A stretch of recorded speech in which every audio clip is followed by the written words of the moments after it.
자, 이혜인 수녀님의 나의 하늘은이라는 시가 있습니다. 그 시의 마지막 세연이 이렇습니다. 하늘은 희망을 고인 푸른 호수. 나는 날마다 희망을 깃고 싶어 땅에서 긴 두레박을 하늘까지 낸다. 내가 물을 많이 퍼가도 늘 말이 없는 하늘. 저는 이것이 우리 기독교 영성의 좋은 한 그림이라고 생각을 합니다. 땅에서 긴 두레박을 하늘까지 내는 것. 말하자면 고독과 침묵 속에서 하나님께 나의 존재를 잇대는 것입니다. 그리고 그분께로부터 모든 것을 받습니다. 은혜도 받고요, 사랑도 받고 희망도 받습니다. 내가 물을 많이 퍼가도 늘 말이 없는 하늘이라는 이 식구처럼 우리가 하나님께로부터 아무리 많은 걸 퍼가도 우리에게 뭐라고 하시지 않습니다. 무한정으로 주실 수 있는 분이 하나님이시기 때문입니다. 이렇게 나의 존재를 하나님께 잇대어 그분께로부터 삶의 모든 자원을 공급받아 살아가는 것, 그것이 우리 각 사람에게 주어진 기독교 영성일 텐데요. 이것은 반드시 영적 공동체로 이어져야만 합니다. 우리 지난주 말씀을 나눴었죠. 한 마음과 한 입으로 하나님께 영광을 돌리게 되는 것. 그 한 마음과 한 뜻, 한 입이라고 하는 것은 생각과 뜻이 그냥 완전히 똑같아져서 이렇게 되는 것이 아니라 그리스도 예수 안에서는 모든 것이 용납되는, 그래서 그리스도께서 우리를 받아 하나님께 영광을 돌리심과 같이 우리도 서로 받을 수 있는 그런 영적 공동체로 이어져야만 됩니다. 우리의 개인의 영성은요. 갈등과 분열이 점점 심화되고 있는 것 같아 안타까운 세상인데, 그 속에서 우리는 생각이 다르고 개성이 다른 서로를 받음으로써 예수께서 우리에게 행하신 일이 무엇인지, 또 하나님이 누구이신지를 드러내는 영적 공동체로 부름을 받는 것입니다. 그래서 우리의 영성은 결국 사역으로 이어지게 되어 있습니다. 여기서 말하는 사역이란 일반적으로는 일하는 것이지요. 일하는 것인데 어떤 일이냐? 하나님의 일을 하는 것입니다. 예수님을 믿는 사람 치고 그리고 정상적으로 이 신앙을 갖고 신앙생활을 하려고 하는 사람 치고 하나님의 일에 대해서 고민을 하지 않는 사람은 없을 겁니다. 어떤 방식으로든 내가 하나님의 일에 이렇게 연결이 되어 있어야 할 텐데 라는 그런 어떤 생각들, 부담들, 이런 것들이 아마 있을 것입니다. 그런데 하나님의 일이란 무엇일까요? 우리는 어떻게 하나님의 일을 할 수 있을까요? 예수님을 따르던 무리들이 예수님께 이 질문을 한 적이 있습니다. 그게 오늘 본문으로 읽은 부분인데, 요한복음 6장 28절에 이렇게 묻습니다. 그들이 묻되 우리가 어떻게 하여야 하나님의 일을 하오리이까? 예수님의 답은 이거였죠. 예수께서 대답하여 이르시되 하나님께서 보내신 일을 믿는 것이 하나님의 일이니라. 그렇습니다. 하나님께서 보내신 이 예수님을 믿는 것, 그것이 하나님의 일이랍니다. 애써서 이것도 하고 저것도 하고 저는 이제 목회 사역이라고 얘기를 하죠. 선교 사역이라고 얘기를 하고 교회에서 봉사하는 것도 아마 사역이라고 이야기할 수 있을 겁니다. 이런 것들이 하나님의 일하심의 본질, 하나님의 일을 하심이 아니라 하나님의 일이라고 하는 것의 본질은 아닙니다. 본질은 예수님을 믿는 것, 그것이 가장 첫째되고 본질적인 하나님의 일입니다. 제가 여기서 하고 있는 목회 사역, 또 선교사님들이 하고 있는 선교사역, 구제사역, 교회에서 여러 가지로 봉사하는 이 일들, 모든 것들은 예수님을 믿는 것으로부터 파생되어 나오는 열매들이지요. 그러니 우리는 예수님을 믿는 것이 하나님의 일이라는 것을 알아야 되고, 그렇다면 예수님을 믿는다는 게 구체적으로 뭐냐? 마태복음 7장에 주여 주여 하는 자마다 아버지 하나님의 나라에 천국에 들어갈 것이 아니다 아버지의 뜻대로 행하는 자라야 들어갈 것이다 라는 말씀을 하는데, 이 주여 주여 하는 사람들 아마 예수 믿는다고 얘기를 했었을 겁니다.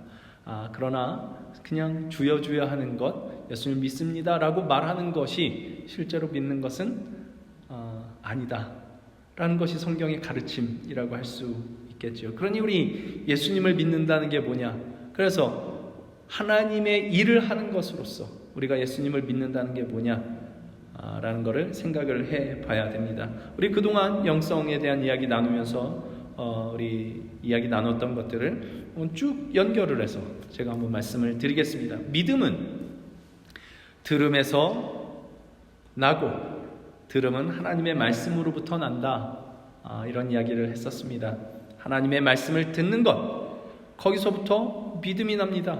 예수님을 믿는 것은 하나님의 말씀을 듣는 것이라 할 수 있겠습니다.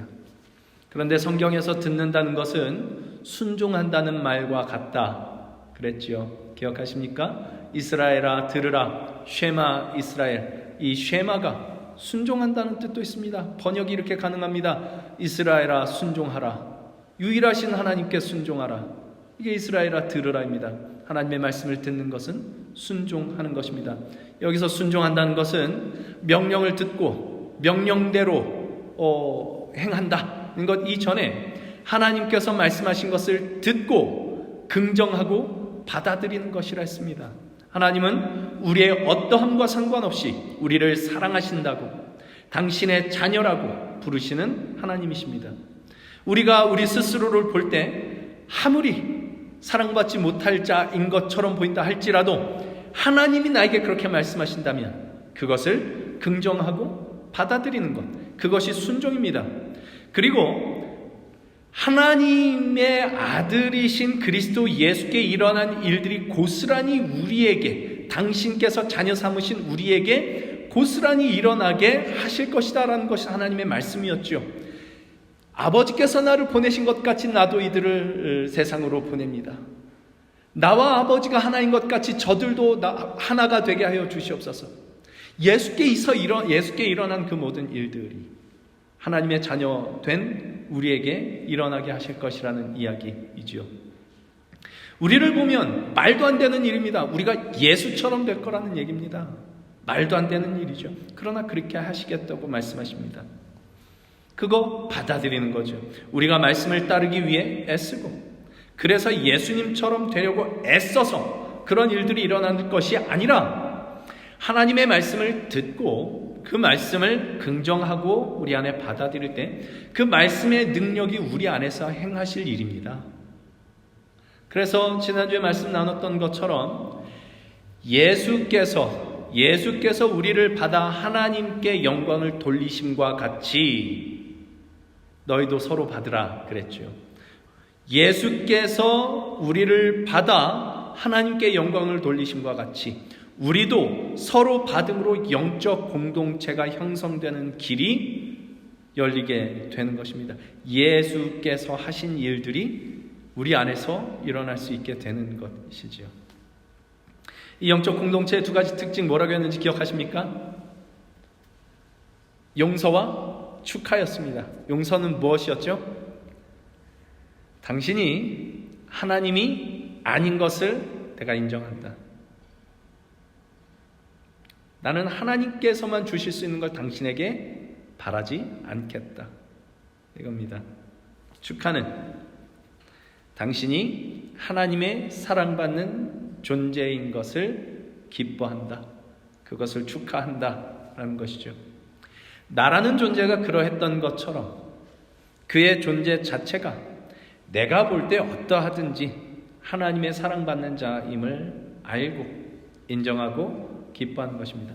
이제 여기에 우리 사역이라고 하는 것의 본질이 드러납니다. 사역은 하나님의 일, 그리고 하나님의 일은 예수님을 믿는 것이라 했습니다. 예수님을 믿는 것은 결국 어디로 가느냐? 예수께서 우리에게 행하신 일들이 우리를 통해서 누군가에게 또 일어나게 하는 것입니다. 그것은 나와 함께하는 그 사람, 사실 모든 인류, 우리가 만나는 모든 사람이 하나님의 사랑받는 자임을 자각하고 인정하고 받아들이고 그를 하나님의 사랑받는 자로 대우하는 것이라 할 수 있습니다. 여러분 생각을 한번 해보십시오. 우리는 정말 모두가 다 다릅니다. 생각도 다르고 취미도 다르고 살아온 환경도 다르고 지금 살고 있는 환경도 아마 다를 겁니다. 그러나 그 모든 다름에도 불구하고 서로가 서로를 하나님의 사랑받는 자로 인정하고 대접해 준다면 얼마나 아름다운 공동체가 될 수 있을 것이며 그 일이 이 세상 전체로 확대된다면 얼마나 아름다운 세상이 되겠습니까? 이것이 천국이지 않겠습니까? 우리는 그런 세상을 바라보며 오늘을 하나님의 일을 하는 사역으로 본질적으로는 예수님을 믿는 일로 부름을 받고 있는 것입니다. 예수님을 믿는 일, 그리하여 내가 마주하는 사람을 하나님의 사랑받는 자로 대하는 이 사역에는 두 가지 핵심 내용이 있습니다. 핵심 내용이라고 할 수도 있고 특징이라고 할 수도 있고 어쩌면 예수님을 믿는 일의 열매라고 할 수도 있고 이 사역의 원동력이라고도 할 수 있는 것이 이 두 가지 내용이 있는데 그것은 감사와 불쌍히 여기는 마음입니다. 감사와 불쌍히 여기는 마음.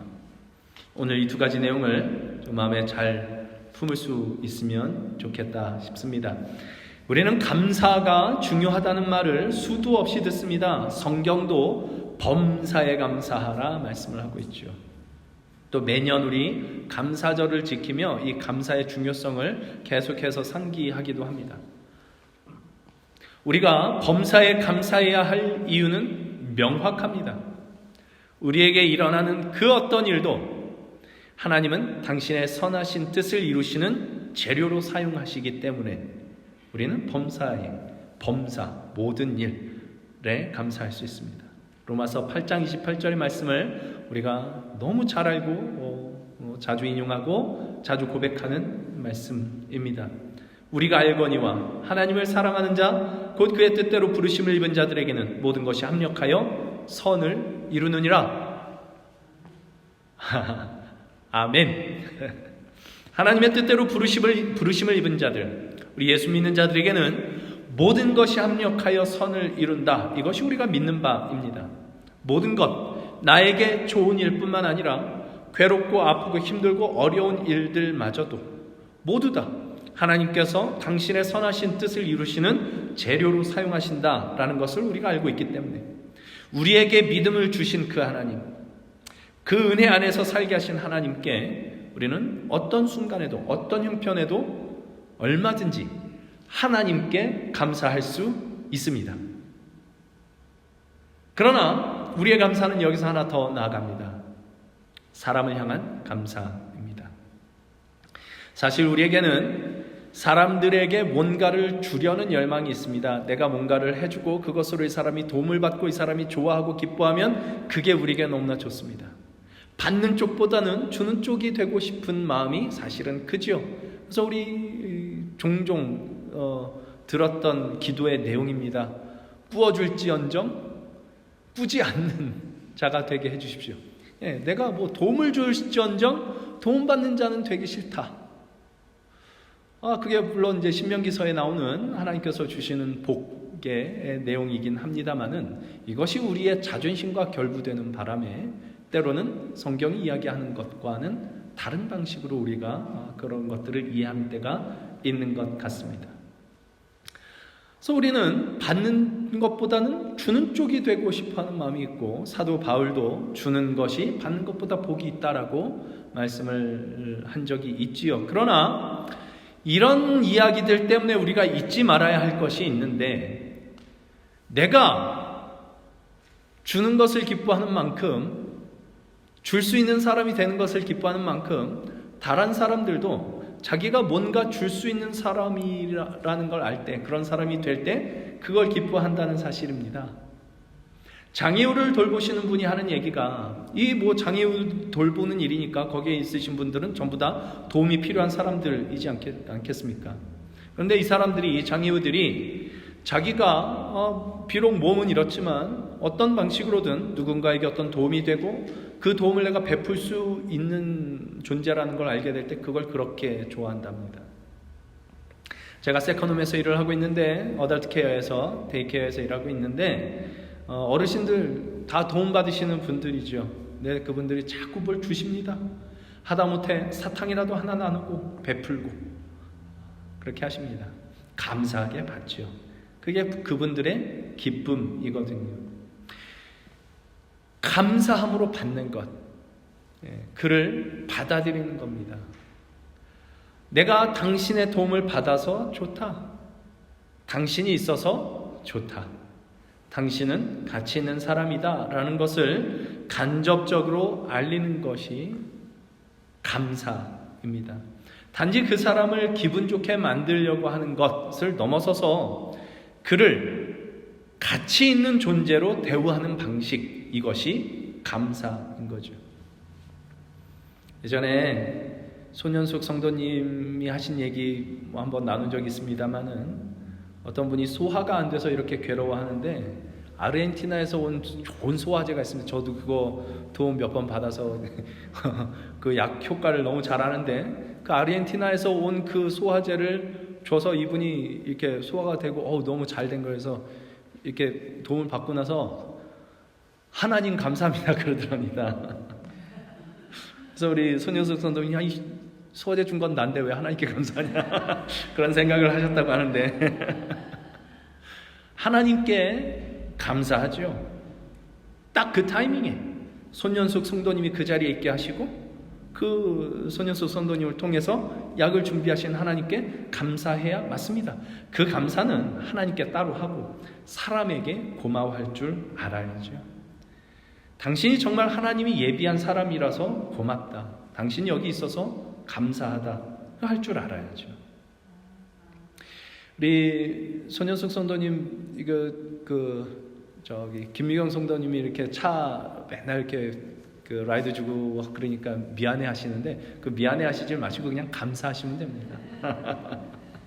잘 받으시고 감사하시면 됩니다. 이게 우리가 하나님의 일, 하나님의 사역을 하는데 굉장히 중요한 요소입니다. 사역이란, 하나님의 일을 하는 것이란 다른 사람의 가치를 알아보고 그것을 감사하는 거죠. 존재의 가치를 말이죠. 그 사람 안에 깃들어 있는 그리스도를 보고 그의 존재를 기뻐하고 감사하는 겁니다. 단지 뭘 줘서가 아니라, 단지 뭘 잘해서가 아니라, 그냥 그 존재가 하나님께서 거기 있게 하신 존재, 그리스도께서 위하여 죽으신 존재로 거기 있다, 하나님께서 귀하게 여기는 존재로 거기 있다라는 것을 알아보는 것으로, 그것으로 그에게 감사하는 것. 그래서 그가 스스로 하나님의 사랑받는 자임을 알아가도록 하는 것, 이것이 우리 사역에 매우 중요한 한 요소입니다. 그리고 두 번째는 불쌍히 여기는 마음입니다. 하나님께서 인간을 향해 가지시는 대표적인 마음이 불쌍히 여기는 마음이었죠. 예수께서 병자를 고치실 때 자주 등장하는 표현이 불쌍히 여기사입니다. 불쌍히 여기사. 예수께서 이 땅에 오신 이유도, 우리 찬양 중에 그런 찬양이 있습니다. 사랑하셔서 오시었네. 아시죠? 사랑하셔서 오셨습니다. 근데 그 사랑은요, 그 사랑에는 여러 가지 이렇게 것들이 같이 여러 요소들이 포함이 돼 있을 텐데, 그중에 가장 큰 부분을 차지하는 것, 제가 생각할 때는 불쌍히 여기는 마음인 것 같습니다. 우리가 죄의 짐을 짊어지고 사는 것, 사실은 그 자체로 고생입니다. 사도 바울이 예수님을 만났을 때 네가 가시채를 뒷발질하기가 너에게 고생이다, 이런 말씀을 하시거든요. 가시채는 이 동물, 뾰족한 동물 뼈가 박혀 있는 채찍 같은 거랍니다. 그걸 이제 소 뒤쪽에다 이렇게 걸어 놓으면 소가 이렇게 일을 하다가 지 꾀부리고 싶으면 주인 말 안 듣겠다고 뒷발질을 한다는 겁니다. 그러면 뒷발질을 하면 그 가시채를 찰 수밖에 없으니 자기만 아픈 거죠. 우리가 딱 그렇습니다. 사랑, 용서, 평화, 얼마나 좋은 말들입니까? 우리의 삶이 이런 것들로 채워지면 얼마나 좋겠습니까? 다른 걸 선택하죠. 미워하고 용서하고 용서치 않고 싸우고 다투고 가시체를 뒷발질을 하는 겁니다. 우리 심지어 예수 믿는 것으로도 갈라치기를 합니다. 세상에 이거보다 더 큰 모순이 어디 있을까 싶은 때가 한두 번이 아닙니다. 예수 믿는 사람들인데 우리가 맞고 쟤네들은 틀렸다고 갈라치기를 해요. 가시체를 뒷바지를 하는 겁니다. 가시체를. 그냥 자기에게 고생인 거죠. 그런 인간을, 그런 우리를 예수께서 불쌍히 여기십니다. 마태복음 9장 36절. 무리를 보시고 불쌍히 여기시니 이는 그들이 목자 없는 양과 같이 고생하며 기진함이라. 목자 없는 양, 어디로 가야 될지를 모릅니다. 어디로 가야 될지를. 기진하고 고생하고 그것을 불쌍히 여기시죠. 사역이란 예수님의 그 눈으로 이웃을 보는 것이라 할 수 있을 겁니다. 그 불쌍히 여기는 마음이 예수님으로 하여금 이 땅에 오게 하시고 우리의 모든 죄의 짐을 짊어지고 십자가에 오르게 한 것이죠. 사역은 예수님의 그 마음으로 이웃을 보는 것입니다. 언젠가 제 아내가 일을 가면서 차에서 점심 먹는 모습이 그렇게 불쌍하게 보일 때가 볼 수가 없었던 적이 있습니다. 식당에서 일을 하고 이제 오전에 일을 하고 오후에는 이제 그 아이스크림 가게 가서 일을 하고 그 사이에 이제 제가 태우고 가는데 거기서 이제 허겁지겁 밥을 먹는데 세상에 너무 불쌍해 보이는 겁니다. 참 고생이다 싶은 생각이 들고, 근데 누가 그러더라고요. 아내가 자고 있는 모습이 불쌍해 보이면 진짜 사랑이 시작된 거랍니다. 사실 우리가 얼핏 경험하는 것들입니다. 언젠가 한 집사님이 이런 이야기를 해주신 적이 있어요. 자기를 그렇게 힘들게 하던 시어머니가 그렇게 불쌍해 보이더라는 거예요. 여러분 생각을 해보시죠. 평생 며느리를 그렇게 괴롭히려면 평생 자기 마음을 돌같이 해야 되거든요.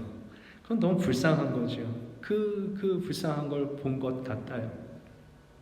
거짓말을 밥 먹듯 하는 사람이 있다. 뭐 이제 그런 얘기 하죠.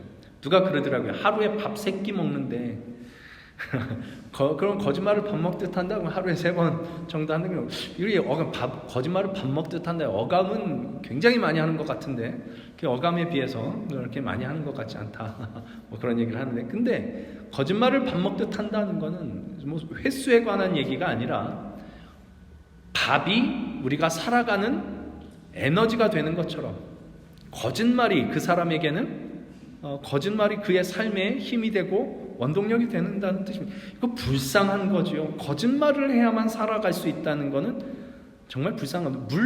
물론 그 일을 내가 겪고 내가 당하면 그 기분 나쁩니다. 짜증나고 화가 나고 당연히 그렇지요. 그러나 그 이면에 있는 그가 그렇게 살아갈 수밖에 없는 죄의 짐, 죄의 굴레를 우리가 볼 줄 알 때, 이걸 예수께서 우리한테서 보신 거거든요. 그것을 우리가 볼 줄 알 때 그를 불쌍히 여기는 마음이 우리에게 있을 겁니다. 집사님, 아까 말씀드렸던 그 집사님이 그 시어머니에 대해 불쌍한 마음이 생긴 것은 아마 그런 것이었을 겁니다. 그분이 그래요. 그거 주님이 주신 마음이었던 것 같다고. 주님이 주신 게 아니면 그럴 리가 없다고. 당한 게 있는데 어떻게 그런 생각이 들겠냐고. 이건 분명히 주님이 주신 마음인 것 같다고. 그리고 거기서 사랑이 시작되는 것 같다고. 그런 이야기를 합니다. 사랑은 불쌍히 여기는 마음을 통해 더 깊어지는 것 같습니다. 우리는 누군가의 문제를 해결해 줄 수 없고요. 상황을 변화시킬 수도 없습니다. 그런 것들이 우리의 사역이지 않습니다. 충고를 해서 좋은 해결책을 줘서 문제를 해결시켜주고 이런 것들이 우리의 해결책이 아닙니다. 말씀을 이렇게 딱 들이밀어서 말씀이 이러고 있지 않냐, 이거 해서 무슨 문제를 해결하는 것이 우리의 사역이 아닙니다. 예수께서 우리를 바라보시는 그 마음으로 그 사람을 바라보는 것, 불쌍히 여기는 그 마음을 갖는 것, 이것이 우리의 사역입니다. 지금 두 가지를 말씀을 드렸습니다. 감사와 불쌍히 여기는 마음, 이 두 가지를 말씀을 드렸는데 이 둘은 사실 예수 그리스도의 성육신 속에 담겨져 있는 내용들입니다. 성육신, 거룩하신 하나님께서 육신을 입고 오신 일이지요. 하나님께서 이 땅에 내려오실 때 그냥 하나님으로 내려오실 수도 있었습니다. 그러나 굳이 인간의 몸을 입으신 것은 임마누엘을 위하신 것이었습니다. 우리와 함께 하시기 위함이었죠. 함께 한다는 건 뭘까요?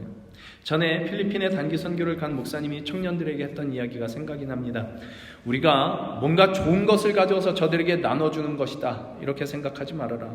우리가 저들보다 좀 더 높은 위치에서 무언가 도움을 주기 위해 온 것이 아니라 우리는 저들과 함께 하기 위해서 온 것이다.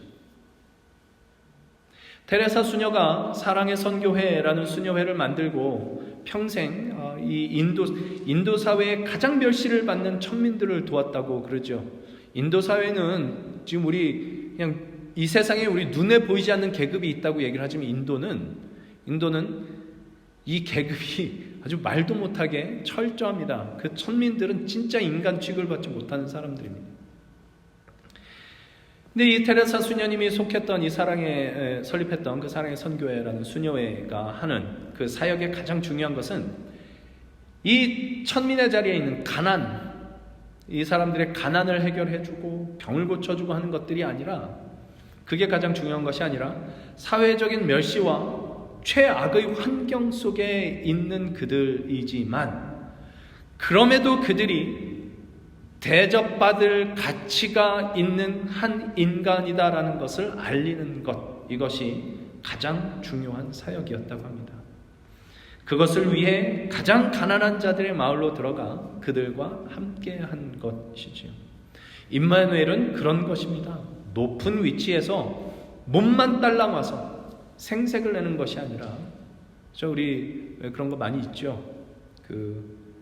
고아원 때 되면 고아원에 선물 잔뜩 가지고 오는데 고급차 타고 와서 하는 그런 위화감을 갖게 하면서 그 자리에 있는 것이 아니라 동일한 자리로, 그들이 처한 환경과 동일한 자리로 가는 것입니다. 죄의 짐을 짊어지고 사느라 기진한 우리의 현실에 죄인의 몸을 입고 죄인의 세상 속으로 예수께서 들어오심으로써 우리가 하나님께서 그 정도로 하실 만큼 하나님의 사랑을 받는 존재라는 사실을, 우리가 그렇게 존귀한 존재라는 사실을 알리신 것이 예수의 오심이었고 임마누엘이었습니다. 이제 우리의 사역은 이 예수님을 믿는 것입니다. 그리고 이 예수와 함께 예수께서 우리에게 하신 일을 누군가에게 행하시는 일에 순종하는 것이지요. 예수께서 나를 찾아오신 것처럼 누군가를 찾아 나갈 때 내가 거기에 함께 있어서 내가 있는 곳에 예수가 있게 하며 그의 존재가 하나님의 사랑을 받는 존재요 존귀한 존재임을 알리는 것입니다. 이것을 구체적으로 우리 삶 속에서 나타내는 두 가지 중요한 내용이 감사와 불쌍히 여기는 마음인 것입니다. 우리가 어쩔 수 없이 마주하고 살아야 되는 사람들이 있습니다. 대표적으로는 가족이 그렇습니다. 어쩌면 우리 교회 식구들도 그럴 수 있겠습니다. 우리가 어쩔 수 없이 마주하고 살아야 되는 사람들은 마음에 들지 않아도 어떻게든 함께 해야 할 방법을 찾아야 됩니다. 그래서 그걸 하려면 그러려니 라는 것을 빨리 터득해야 됩니다. 저건 원래 그래. 어쩔 수 없어. 약간은 이해, 약간은 체념, 약간은 포기, 이런 것들이 있어야 됩니다. 이런 거라도 해야 가족으로 살고 이 마주보고 사는 일들, 직장 동료일 수도 있고요. 뭐 이런 것들, 직장을 그만둘 수는 없으니까 그럴 겁니다. 그러나 예수님을 믿는 것은 하나님의 일, 예수님을 믿는 것은 거기서 더 나아가죠. 내 마음에 들지 않아요. 그러려니 해요. 저건 원래 그래 그럽니다. 내 마음에 들지 않고 때로는 나를 아프게 하고 나를 힘들게 하는 그 사람, 그가 그런 사람임에도 불구하고 그의 존재 가치, 그의 모난 모습이나 비겁한 모습이나 나를 짜증나게 하는 모습과 상관없이 그가 사람이라는 이유로 그는 하나님의 사랑을 받는 자요 존귀한 자다라는 마음으로 그를 대하는 것, 이것이 예수님을 믿는 것이며 하나님의 일입니다. 우리의 사역이죠. 이거 힘듭니다. 힘든 정도가 아니라 사실은 불가능한 일이죠. 이게 우리의 힘으로 가능한 일이었다면 예수 안 믿었을 겁니다. 예수께서 내 안에 계셔야 되고 예수께서 나와 함께 하셔야만 될 수 있는 일입니다. 예수 안에서만 나의 존재의 가치가 확립될 수 있고요. 그렇게 나의 존재 가치가 예수 안에서 확립될 때에만 그의 존재 가치를 우리가 인정할 수 있기 때문입니다. 존재 가치라고 하는 건 예수 안에 있는 존재의 가치죠. 예수 안에서만 보이는 그의 존재의 가치입니다. 우리 신앙생활을 하고 이렇게 하다 보면 교회는 이래야 되고 예수 믿는 사람이라면 이렇게 해야 되고 이런 이야기 종종 합니다. 그런 이야기 할 수 있지만 그런 조건, 교회가 이래야만 되고 신자가 예수 믿는 사람이 이래야만 된다라는 그 조건에 맞아야만 교회가 교회가 되고 신자가 신자가 되는 것이 아닙니다. 이게 예수 안에서 보이는 존재의 가치입니다. 이래야 되고 예수 믿는 사람은 이래야 되고 저래야 돼 라는 조건에 맞지 않을 때 주님이 우리를 찾아오셨습니다. 우리가 아직 죄인 되었을 때 찾아오신 주님, 죄인인 나를 위해 십자가를 지시고 죽으신 하나님, 여기에 하나님의 하나님 되심과 우리의 존재 가치, 그리고 내가 만나는 그 사람의 존재 가치가 다 담겨져 있는 거죠.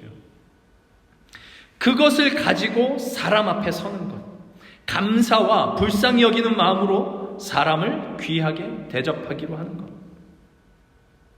그렇게 하나님이 육신을 입고 이 땅에 나타나셨듯이, 그리고 그것이 예수로 나타나셨듯이 우리의 육신을 통해 예수가 나타나게 하는 성육신의 삶, 그것이 우리가 부름받은 사역의 자리이며 예수님을 믿는 것입니다. 우리의 조건, 우리의 환경, 우리의 어떠함에 상관없이 우리가 못났을 수 있고 부끄러울 수 있지만 우리는 하나님의 사랑받는 자입니다. 그리고 내 옆에 있는 그 사람도 그렇습니다. 복음입니다. 너무 감사한 복음이죠. 이 복음이 감사로, 불쌍히 여기는 마음으로 우리 안에 이 갈보리 공동체 안에 먼저 풍성하게 나눠질 수 있기를 바랍니다. 그리고 그것이 흘러 우리의 이웃들에게까지 전달되는 우리의 삶이 되면 좋겠습니다.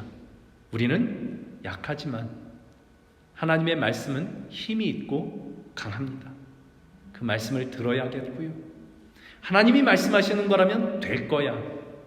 받아들이고 긍정하고 인정하고 믿고 내 힘으로 안 되는 일 하나님이 하신다.